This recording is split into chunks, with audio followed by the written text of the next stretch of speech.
జగన్ బయలుదేరితే జనం, జనం అంటే జగన్.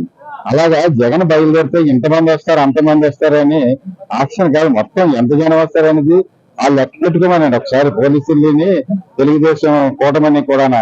జగన్ కోసం మాట్లాడడం, జగన్మోహన్ రెడ్డి వచ్చారంటే మీరు ఎవరిని చేసినా ఎంత ఆపినా సరే ఆగే జనం కాదండి. ఇది జగన్మోహన్ రెడ్డి గారు క్రేజ్ అటువంటిది. జనం కోసమే జగన్మోహన్ రెడ్డి ఉన్నాడు. 5 సంవత్సరాలు కూడా ఎంత చేశారు అనేది జనాలకు తెలుసు.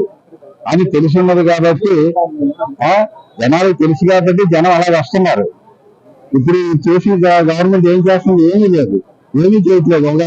100 మందికి ఉంటే 10 మందికి ఇస్తుంది ఏదైనా పథకం, అంతే తప్ప ఏం చేస్తున్నారో వాళ్ళకే తెలియదు. జగన్మోహన్ రెడ్డి గారికి 5 సంవత్సరాలు ఎలా చూపించారంటే పరిపాలన ఎలా చేయాలో ప్రతి మనిషికి చూపించాడు, ప్రతి నాయకుడికి. అలా చేస్తేనే మళ్ళీ నాయకుడు బతకగలడు.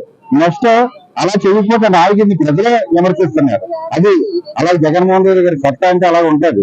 ఈ కూటమి గవర్నమెంట్ ఎంతమంది గెలిచినా నెక్స్ట్ ఎలక్షన్ అని జగన్మోహన్ రెడ్డి ఒక్కడే నిలబడతాడు. ఒక్కడే ఈ జనాలందరినీ, ఎమ్మెల్యేలందరూ 175 మంది ఎమ్మెల్యేలు ఉంటే జగన్మోహన్ రెడ్డి గారిని చూసే ఓటేస్తారు. అది జగన్మోహన్ రెడ్డి గారి సత్తా.